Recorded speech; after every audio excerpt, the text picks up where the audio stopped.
Hello students, this is lecture 13 based on your unit 2. So in this lecture we are going to talk about the timing analysis delay models. Okay, timing analysis delay models.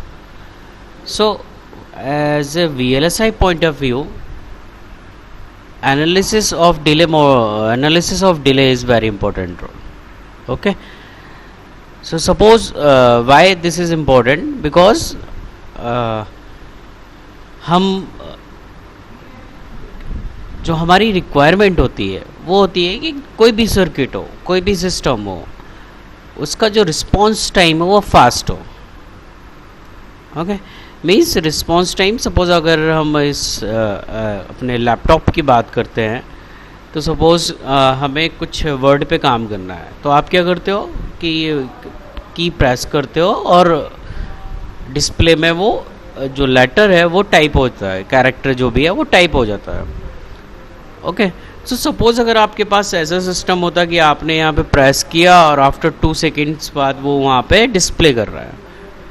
Okay, तो obviously आप उसे prefer नहीं करते. Okay, क्यों prefer नहीं करते? क्योंकि उसका जो रिस्पॉन्स टाइम है वो बहुत ज़्यादा है.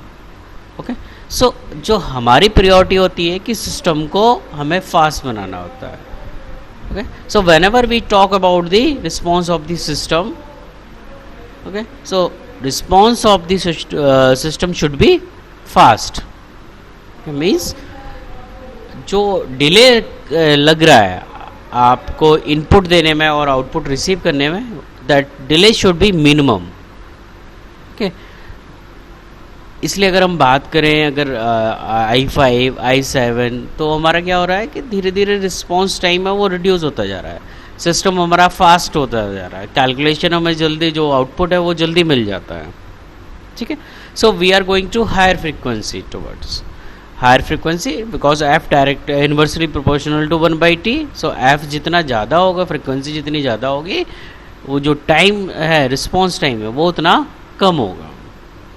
ओके, सो अब अगर हम कोई सिस्टम डिज़ाइन करते हैं, कोई सर्किट डिज़ाइन करते हैं, तो हमारी क्या प्रायोरिटी होती है कि उसकी टाइमिंग एनालिसिस होनी चाहिए कि वो कितना टाइम ले रहा है, आपका जो वो इनपुट है और जो प्रोसेस हो के आउटपुट आ रहा है वो उसकी टाइमिंग एनालिसिस क्या है. Okay, so the several models are available. Okay, जिनमें हम कैलकुलेशन करते हैं, लाइक अभी हम प्रीवियस लेक्चर में पढ़ चुके हैं linear delay model, RC delay model, Elmore delay model. Okay, there are some others also timing and analysis model available. Okay, excuse me. So अगर हम बात करें एक सर्किट की बात करें तो सर्किट पे क्या होता है, million of transistor are plant over there.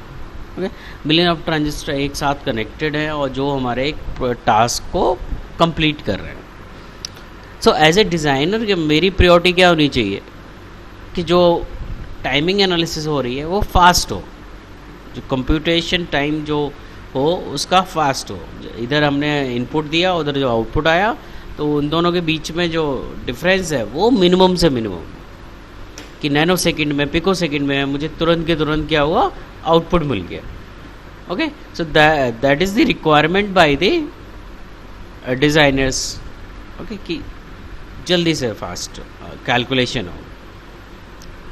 Okay, so इन्हीं कैलकुलेशन के लिए we have available 3 types of model over there. First one is the slope based linear model, second one is the non-linear delay model, and third one is the current source delay model. Okay, so हम बात करते हैं first one, slope based linear model. Okay, इसमें क्या होता है कि जो हमारा लीनियर डिले मॉडल था, ठीक है, जो प्रीवियस लेक्चर में हम जिसके बारे में पढ़ चुके हैं, लीनियर मॉडल में क्या किया था हमने, we have calculated the logical efforts. Okay, G, H और डी, फाइनली डी कैलकुलेट किया था, पी भी पैरासिटिक डिले जो था वो भी कैलकुलेट किया था. सो जो भी पैरामीटर्स हम कैलकुलेट करते हैं उसके साथ हम एक और पैरामीटर क्या करते हैं, ऐड ऑन कर देते हैं. Okay, that is your input slope. जो भी इनपुट सिग्नल आप ले रहे हो, जो भी इनपुट आप दे रहे हो आपके सर्किट में, उसका स्लोप हम इसमें ऐड ऑन कर देते हैं. So first point, a simple approach to extend the linear delay model by adding a term reflecting the input slope. Okay. Assuming the slope of the input is proportional to the delay of the previous stage. ये हम assume करते हैं अपने model में कि जो आपका slope है इनपुट्स का वो डायरेक्टली प्रोपोर्शनल है प्रीवियस स्टेज में जो भी डिले रहा होगा उसके. Okay, so the delay of rising and falling outputs can be expressed these two line. So basically इस मॉडल में क्या करते हैं, we add the rising and falling edge of the input and output also. Okay, input side पे हम सारी analysis कर ही रहे हैं क्योंकि इनपुट जो है वो प्रोफेशनल टू गया है delay of the previous stage. जो आउटपुट का हमारा राइजिंग एंड फॉलिंग एज है वो भी हम अपनी एनालिसिस में ऐड ऑन कर देते हैं. Okay, why we are doing, let's see, suppose we have one clock over here. Okay, so ideally हम क्या करते हैं, क्लॉक ऐसे ही डिज़ाइन करते हैं. Suppose we are going to design for positive edge trigger.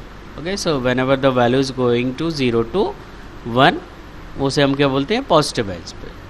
Okay, so practically it is not possible. Theoretically तो हम ये बना देते हैं but practically somehow you will get like this. अगर आपने पिछले स्लाइड में इन्वर्टर का रिस्पॉन्स देखा हो, so it will take time to rise and fall. Okay, means ऐसा नहीं है कि यहाँ से डायरेक्टली 0 से 1 हो गया है. It will take some time from 0 to 1. So output में जो वेव फॉर्म मिलेगी वो हमें एग्जैक्टली कुछ ऐसे नहीं मिलेगी. ओके, वहाँ पे कुछ डिले ऐड होगा. सो जो स्लोप बेस्ड लीनियर मॉडल है उसमें क्या करते हैं, we added this rising and falling delay over there.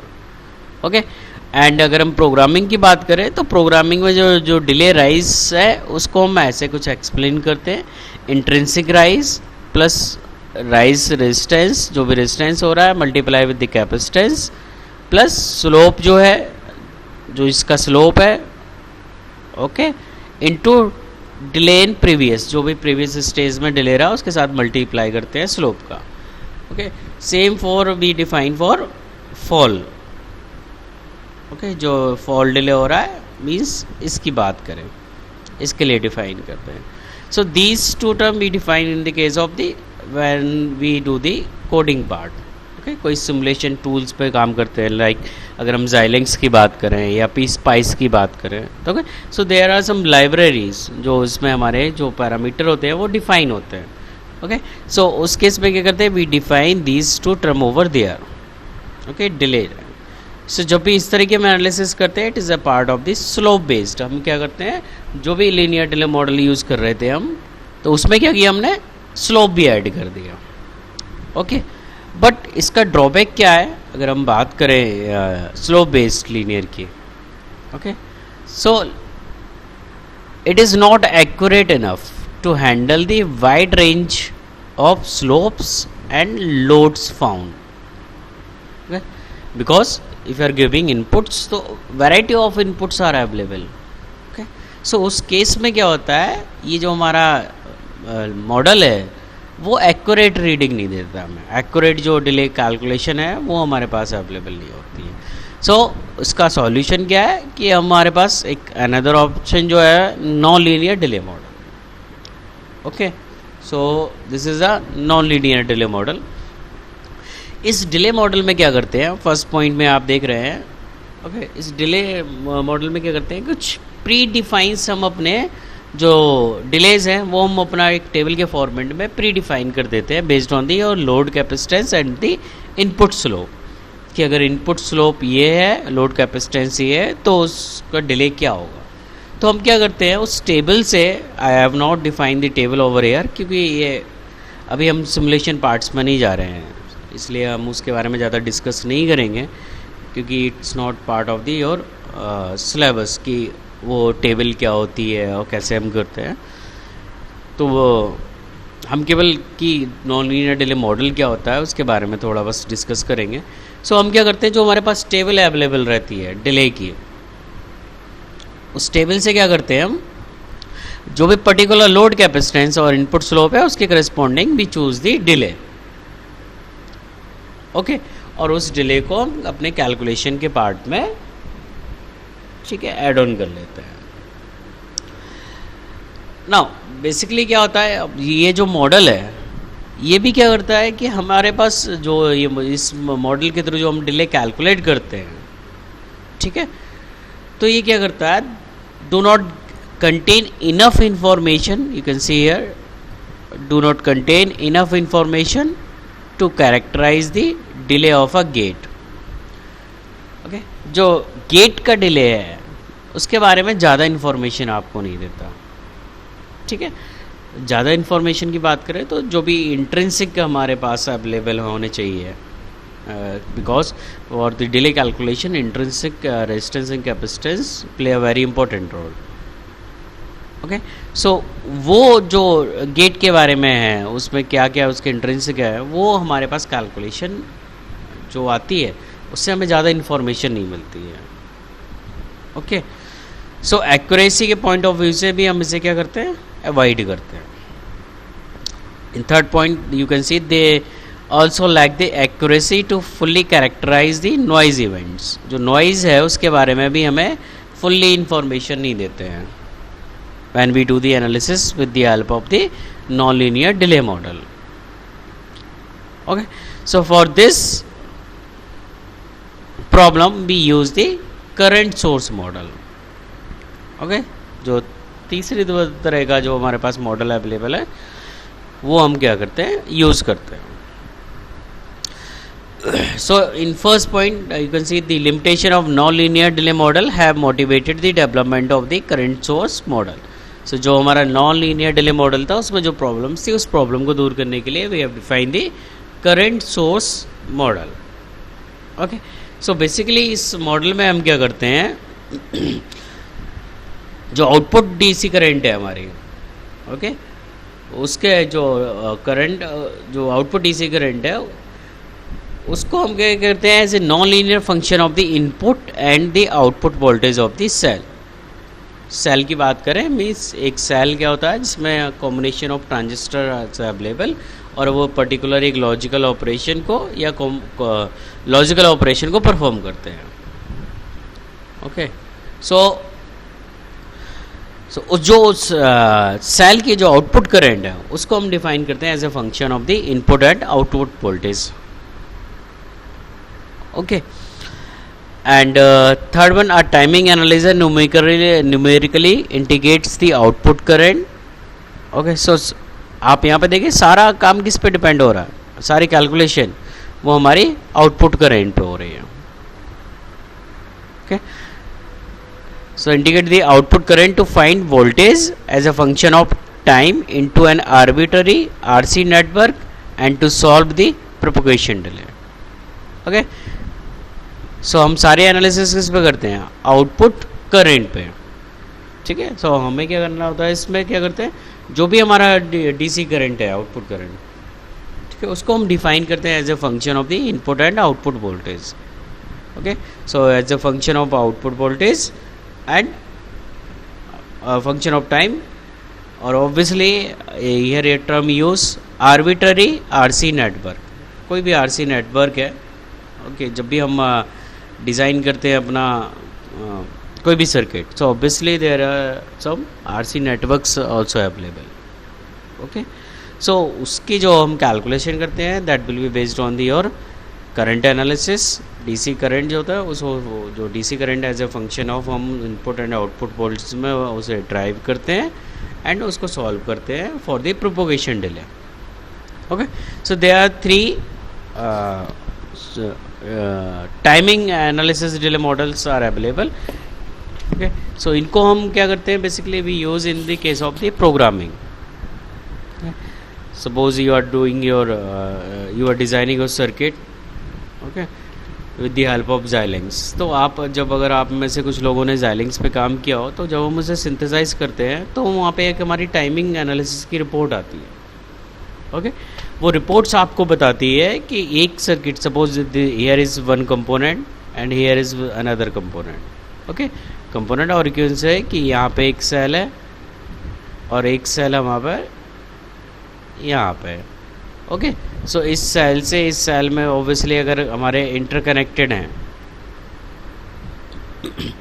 तो इसका जो आउटपुट है वो यहाँ तक पहुँचने में कितना टाइम लग रहा है और इसको प्रोसेस होने में, कुछ आउटपुट आने में कितना टाइम लग रहा है, ये सारी की सारी हमारी उस जो टाइमिंग एनालिसिस फाइल है उसमें अवेलेबल रहता है कि कितना टोटल टाइम लग रहा है हमारे जो वो सर्किट को आउटपुट कैलकुलेट करने में, और एक पर्टिकुलर जो सेल से, एक सेल से दूसरे सेल में कितना टाइम लग रहा है या एक पर्टिकुलर सेल का कितना डिले है।